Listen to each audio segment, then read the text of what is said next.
Hello and welcome to Truss Issues. Jack is away in San Francisco this week, so it's just the three of us. We've got Rory joining us today, who's our Hello. social media coordinator, and Zach, the editor-in-chief. So Hello. we're all here without Jack, so hopefully this might run a bit smoother. Yeah, we'll Bit see. rude, but yeah. No, I am obviously joking. There's not actually been, so there's been some stuff that's happened in the last few days. It seems to a lot of it's been sort of financial stuff, so I suppose we'll start with some of that, but it seems like we've had quite a busy couple of weeks and it's starting to settle a little bit, at least sort of less busy, I guess. So should we start with Bank of England?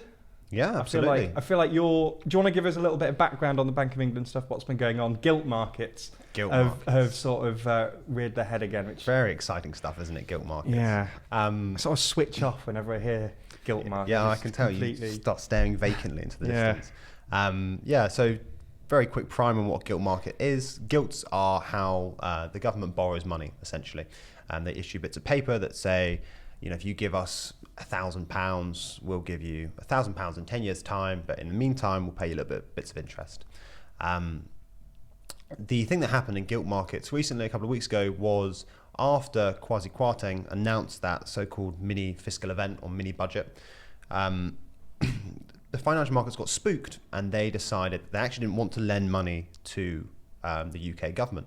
And what happens then, obviously, is if no one is buying gilts, if no one is borrowing, no one is lending their money to the UK government, the borrowing costs go up really steeply. So that's what happened in financial markets a couple of weeks ago. The Bank of England was forced to intervene because, obviously there was this increase in borrowing costs, which was really putting the government's finances under strain. But more specifically, there was this sort of doom loop occurring in pension funds, in private pension funds. And the finance of this are really, really complicated, so I don't think it's really worth going into the details. But the sort of broad overview is that modern pension funds, ones that are privately managed, use these complicated financial instruments called derivatives to essentially hedge their losses, to make sure that they can't lose too much money when the price of bonds, price of gilts goes down, which is what a lot of their portfolio is composed of.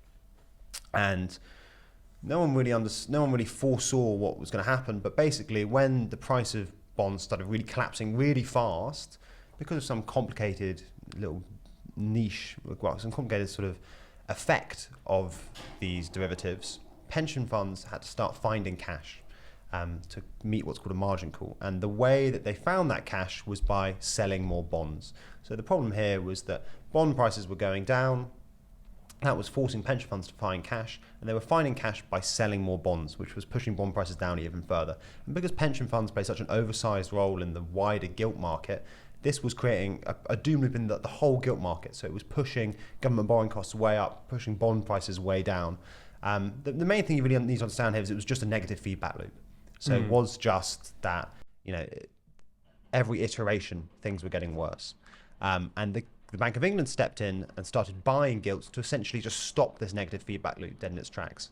And there are two ways of seeing this. One, you can just see it as a sort of isolated incident. This is just private pension funds fiddling around with complicated financial instruments they didn't really understand, and they got burned. The other way of seeing this is a symptom of a more systematic risk, which is that a lot of the financial markets, a lot of the financial plumbing, a lot of financial institutions have been playing around with really, really complicated derivative instruments and really, really complicated financial instruments for a very, very long time. And while they've been playing around with this, there's been this sort of baked in assumption that interest rates and inflation are going to remain low, as they have done since about 2008. And as interest rates and inflation kick up, as they are at the moment, we're going to see a whole load more of these very, very complicated financial systems come under some strain. Essentially because the people who are running these institutions don't really understand the derivatives that they're playing with. I mean, that's just what happened in 2008. And it's clearly what happened with pension funds more recently. These are just really, really complicated things and no one understands the systematic risks. But B, because in the background of all this, there was this baked in assumption that, as had happened for the past decade or so, interest rates and inflation were going to remain low. And as that has changed, it's just made everything go a bit funky and no one really knows what's going to happen.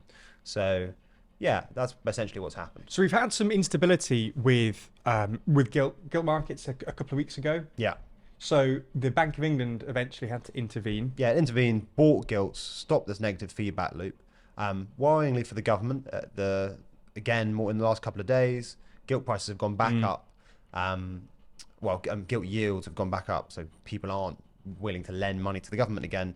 And that's, again, no one really knows precisely why this is. It's probably a combination of two things. One, the markets still don't have faith in Liz Truss and Kwasi Kwarteng, which is understandable. But two, it could also be, we could be seeing another sort of pension fund thing, some sort of weird financial quirk that's creating some sort of feedback loop that's pushing gilt yields up and gilt prices down. This is what I was talking about a second ago. Like, you don't know. This is basically the whole financial system is coming under stress, and no one really knows what sort of feedback loops and what sort of mechanisms that's going to kick off. So it could be a combination of genuine drop in market confidence in the UK government. It could genuinely be that investors are just a bit wary of Kwasi Kwarteng and Liz Truss, but it could also be something like what happened with pension funds a couple of weeks ago. It could sort of be some weird quirk of the financial system as it currently stands, playing up and pushing bond yields higher. Well, while we're on this topic, and we're saying about, it seems that the markets aren't responding well to Liz Truss and Kwasi Kwarteng. Do you think that his upcoming supply-side reforms that he's supposedly going to be announcing on Halloween, so 31st of this month, do you think this is going to help the situation? Do you think it's going to sort of ease some of the pressures, or do you think it's not going to make much difference? Well, you want to come in here then? I'm going to assume it's not going to help very much, but that might just be me being pessimistic.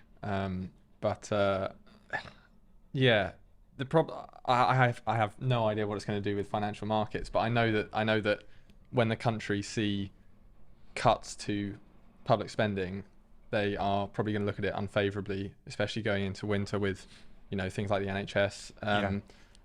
I can see the political impact being pretty major, but in terms of the market impact, I don't really know. Well, I think it's probably worth just going through some of the background to this. So it was originally announced that he'd be making this sort of the announcement of these spending cuts sort of mid-November. 23rd of November. I think 20th. To be. But then obviously the political pressure following the last couple of weeks and the economic turmoil that's been created, he wants to try and sort of stabilise things a little bit. So he brought that forward to the 31st of October.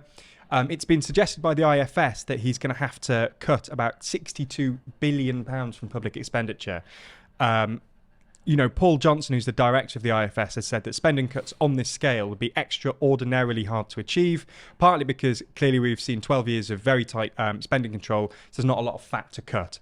So obviously 62 billion is a huge amount. Now, we've sort of spoken about the fact that it's about 60 billion that is being borrowed in order to pay energy companies to sort of maintain, or it's expected that it will be about 60 billion to maintain the £2,500 energy price cap. And when I've brought this up in the past, I've always tried to say, there's about £37 billion spent on test and trace, just to put it into some context. So just again, for a little bit more context, the military spending in the UK, so for military is £48 billion, they need to cut 62. So you'd have to cut the equivalent of more than our military spending.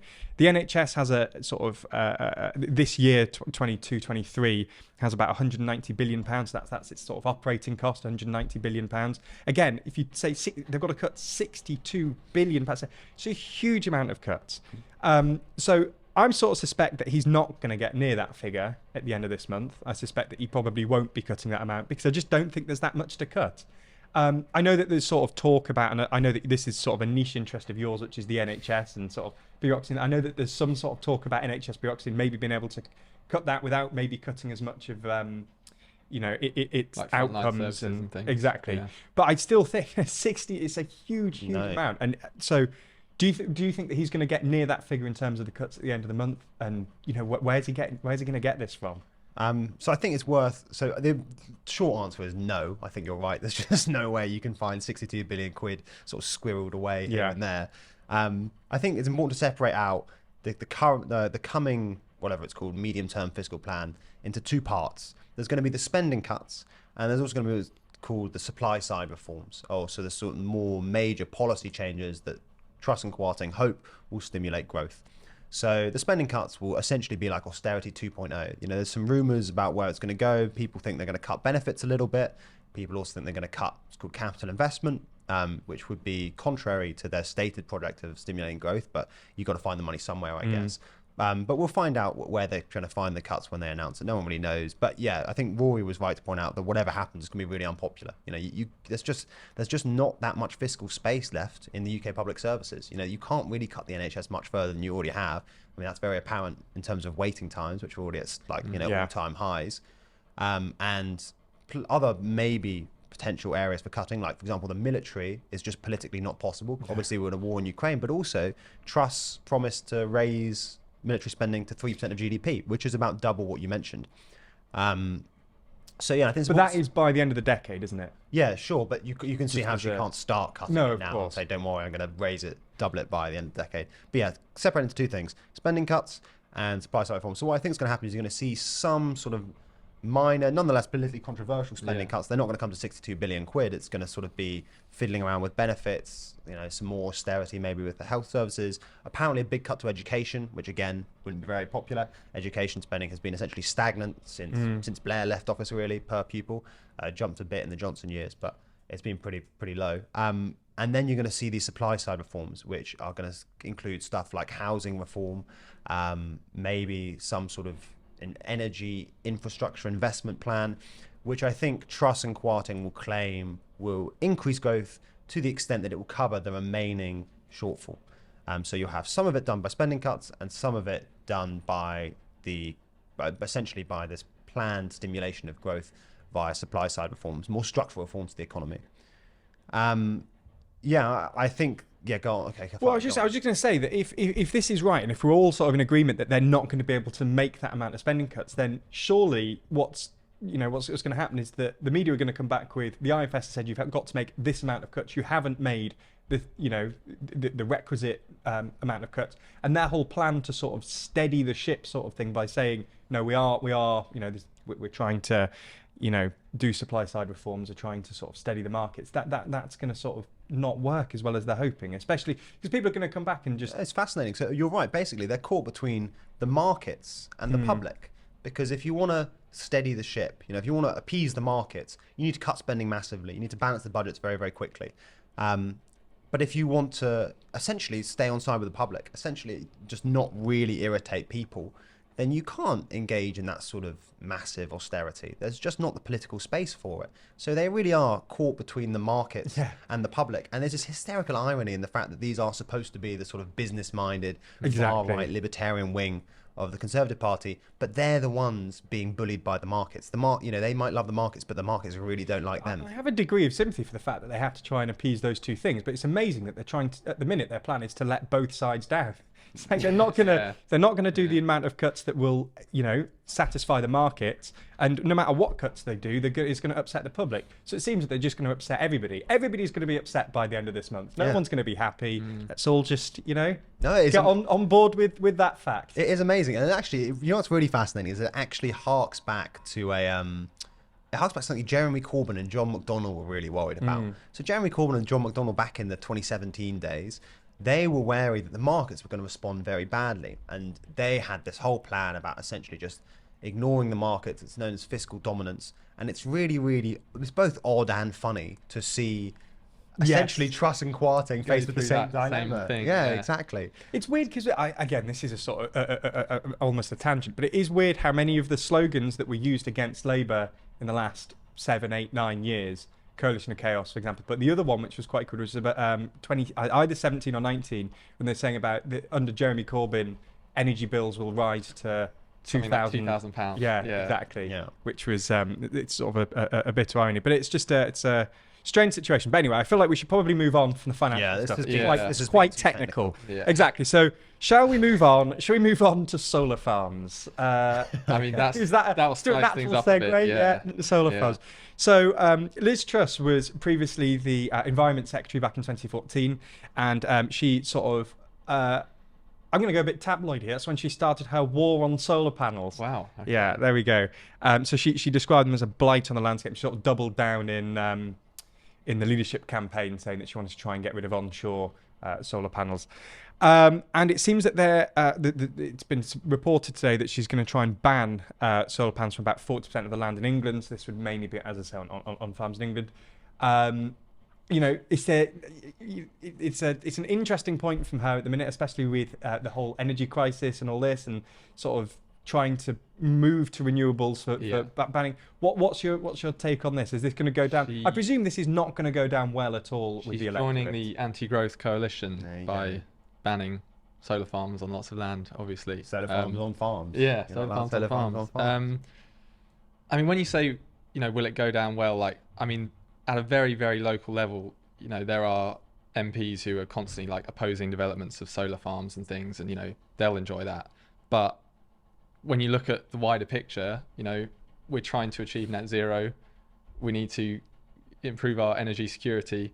Solar farms are a great way of doing that. And if you're saying, actually, this vast amount of land we're not going to allow solar farms to be built on, it's not a great way to kind of achieve that goal. I feel like I'll try and be fair to her and say that I did hear in the leadership election say that she wants to see them on roofs or something like that, and saying that that's just a better place for them. But I don't know how much of a defence that really is. And I mean, there's a whole thing with solar farms on farmland, and one of their kind of justifications for this is that they want to make use of every available bit of kind of prime farmland to produce food. But if you have a field of sheep, for example, you can put solar panels up there and have the sheep grazing around them. Like, it's not like a one or the other. Using your farmer expertise. Yeah, exactly. Yeah, they should get me on board. But yeah, it's I don't actually know whether this will be something they do go through with, because it was reported as ministers want to do this, and this might be one of those things where it goes out into the press, people kind of don't really react too well to it, and then it never ends up happening. But we'll see, I think. Unless you have something to say, I think I just want to build this into a bigger picture about government unity at the minute. Is there anything that you want to add on the solar panel point? Oh, the only thing I'll say is that what I think is funny about this is it goes to show like how ideologically confused the apparent ideologues are. Like, it's half the time it's sort of like hyper free market, do anything, the state shouldn't get involved. And now it's solar farms can't be built on farms and ban cannabis. Like, it's a real policy tombola coming out of the policy tombola. I like that. Yeah. So we'll move on to the cannabis things. I think this again builds into this wider point of sort of ideology and the just lack of coherent government communication strategy. So Suella Braverman, who is the Home Secretary at the minute, it was suggested that she wants to move cannabis from is it grade B to a class B to a class A drug. It's quite interesting because weeds actually move sort of up and down between A, B, C in the last 10, 15 years under various Home Secretaries. So she wants to try and, as in keeping with her ideology of just being harsh, she wants to move that up to Class A. And then number 10 came back and said there's no plans to move that up to Class A. And I suppose this sort of just builds into the fact that the cabinet ministers at the minute just seem to be saying what they think and just saying, whatever they, what they would do as prime minister, and aren't really worried about sort of government unity, cohesion, and nothing like that. This is the kind of thing you would expect to see in the kind of final days of a government where everyone's kind of actually doing a mini leadership campaign. But 4 weeks in to have, Suella Braverman, for example, I've got a whole list of things she's said recently that kind of go against what the government want to do. So when the government, or when Liz Truss U-turned on the abolition of the 45% top tax rate, she described that as disappointing, saying she didn't want to do that. When, there is meant to be collective cabinet responsibility. You're meant to stick with what your government decides to do. It's just really strange that we're so early on in Liz Truss's premiership that already her allies effectively are just making quite public what they actually think. Do you think that part of it is as well? Because I saw that she was in an interview with, I think it was Koonsberg recently that Liz Truss was being interviewed by, and she was asked about the U-turn on the top rate of tax and saying, who did you discuss this with? Did you discuss this with Cabinet? And she pushed the Chancellor under the bus, but said that was like a decision by the Chancellor. Yeah. Do you reckon it's because Cabinet are feeling like they're not getting a say in policies like that, and that they're just going to go out, if they're not going to get a say, they're going to go out and say what they think? Do you think that's part of it? Do you think it's just that they know that she doesn't have much authority? Like, why is this sort of government, why are ministers now feeling that they're able to just do whatever? Where's this sort of come from? I think it's actually just simpler than that. I think what you're seeing is Suella Braverman is just clearly running, not even a very covert, she's just running her own leadership campaign now. It's the same thing that Truss did under Bojo for a while, Truss was running an implicit leadership campaign for a while under Bojo. She would often come out as the hardliner when Bojo did some of his more sort of like liberal stuff. And I think this is just the same thing. Like, clearly she thinks that Truss isn't going to last, and she's preparing herself for the imminent leadership campaign and to make her pitch. I suppose it also isn't made easier by the fact that the government they've U-turned, and it seems like they're going to make further U-turns. There's been some suggestions about a number of different policies. A cabinet minister might say could within days be, quite quickly out of date. But I suppose you can play the technicality of, if you're against a U-turn, you're still for a previous government policy. So I suppose the confusion in the government's own policies makes it easier to be rebellious, because you'll be backing a government position at one point, no matter if you're for or against a policy. So it all just seems very confusing at the minute, and this sort of builds back into the point that we've been making over the last few weeks, that this government is not good with their communication strategy. Okay, so I think we should probably move on to Labour at the minute, because they are still massively ahead in the polls. They seem to be, if there's an election tomorrow, it seems like they pretty much wipe the Tories out completely. So it seems today that they've been sort of restructuring, getting ready for they put themselves on an election footing. Rory, do you want to sort of just run us through what that actually means? Or well, I'm not a Labour insider, so I can't tell you all the details, but it is quite when clear you've been that sort of moonlighting in the Labour camp. Labour HQ. Yeah. It's quite clear that they are thinking the government could fall at any point, and I think anyone can see that possibly happening, and they don't really want to be caught out. I think Keir Starmer's had this multi-year vision of how he'll go into the next election, thinking, we've got to establish his authority over the party, then we'll start, drip feeding policies in the run up to an election, and then, because you don't want to go too hard with loads of policies years out from an election. But it's looking more and more likely that we could end up with an election before May 2024. So they obviously want to be ready for that, but it would take Conservative MPs voting down a budget, or just in a vote of no confidence, which I don't think is going to happen, because they can see that a vast majority of them might lose their job. Well, Andrew Marr seems to think that the sort of rebellious backbench Tory MPs are giving her until the local elections next year, and if she does badly in that, then they'll try and present an alternative candidate and basically cripple her government through a vote of no confidence. It's similar to what happened with, I think they were trying to model it on Michael Howard in the early 2000s, but it's quite a boring side note. But Zach? I think Roy's just right, isn't he? That they probably were planning for 2024 election, and now they've got to get all their stuff in order, because I still think it's very unlikely. You can't really see them voting down a budget in the next couple of months. Like, if it was going to be, if the government was going to collapse and we were going to see an election, you'd imagine it happening after something like the local elections you're mentioning. The Tories would never allow themselves to fall into an accidental election with the polling looking as it does. They'd probably get Liz Truss out of the way first, and then. So do you think that it would look better to the electorate if they stuck with Truss, assuming she continues being the kind of leader that she has been in the last few weeks? Or do you think that it's worth risking that extra instability to have a fresh candidate who might be able to boost the polls again? So I suppose that's the question on most Tory backbenchers' minds at the minute, is that sort of risk-reward of switching leaders. Do we bring in Michael Gove, or do we keep Liz Truss in? I think it makes more sense from their perspective. I think Truss is uniquely unpopular, and the poll numbers don't show any signs of improving. And maybe it's a bit too early to say, but as things stand, that's what it looks like. And B, I think that they will get rid of her before they call a general election. I think Tory MPs just can't stomach these sort of poll numbers. And I think that if they think a general election is on the horizon, they'll get her gone nice and quickly.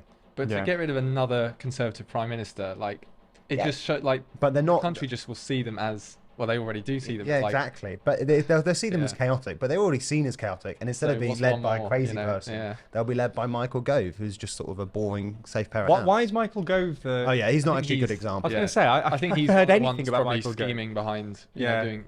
I feel like he spent his adult life scheming. I feel like that is sort of Michael Gove's sort of default hobby, is just scheming. Yeah. It's not really worked out for him, bless him. But maybe one Michael there. I think it was a bit harsh. We'll see. Yeah, that was quite harsh. I don't know why I was so harsh. You're normally quite a friendly bloke. I am. I think it's just all of the Boris Johnson backstabbing stuff. Anyway. Yeah, no, I think they would get rid of her before a general election. If they do, sorry, this is interesting to some people, but Okay, probably very boring we'll see. to others. If she was ousted before the next election, she'd only be the second Conservative leader since Chamberlain to have been leader and not faced an election. The only other one would have been Ian Duncan Smith. That is a good little fact. Yeah, it's good. We could end on that fact. That was, I know what that was the plan. Oh, right. We'll let people decide whether that was a Flawlessly good one smooth to end segue. or not. Yeah. As I say, well, Jack's back next week, so I'm sure the hosting will be smoother next week. Yeah. Maybe something will have happened as well. We'll see. Yeah. Next week. Well, anyway, thank you both for joining. We'll do this again at all the right. end of the week, and then Jack's back next week. So yeah, Nice. thanks again. See you Thank later. you, Ben.